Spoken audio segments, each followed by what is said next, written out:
यदि हम बात करें प्रतिरोधों के संयोजन की, तो प्रतिरोधों का संयोजन दो तरीके से होता है। पहला श्रेणी क्रम संयोजन, दूसरा समांतर क्रम संयोजन।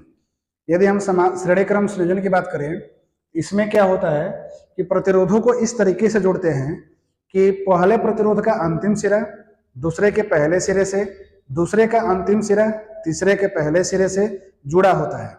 या ऐसे भी कह सकते हैं कि प्रतिरोधों का ऐसा संयोजन जिसमें पहला सिरा, पहले प्रतिरोध का पहला सिरा और अंतिम प्रतिरोध का अंतिम सिरा खुला होता है, तो उसे हम लोग क्या नाम देते हैं? श्रेणी क्रम संयोजन।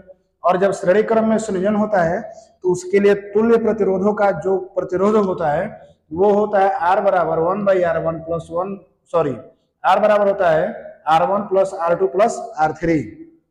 ठीक है, यानी प्रतिरोधों को हम लोग जोड़ दे किस क्रम में? श्रेणी क्रम में जोड़ दे तो उनका तुल्य प्रतिरोध कितना आता है? R बराबर आता है R1 plus R2 plus R3 के बराबर आता है। वहीं हम बात करें समानांतर क्रम की, तो समानांतर क्रम में क्या होता है कि सभी प्रतिरोधों का एक सिरा एक बिंदु पर, जबकि दूसरा सिरा दूसरे बिंदु पर क्या होता है? जुड़ा होता है। और जब हम लोग समानांतर क्रम में जुड़े प्रतिरोधों के तुल्य प्रतिरोध के लिए व्यंजक प्राप्त करते हैं तो वो फार्मूला आता है 1/R1 is equal to 1/R2 plus 1/R3। ये हमारा क्या होता है? फार्मूला प्राप्त होता है।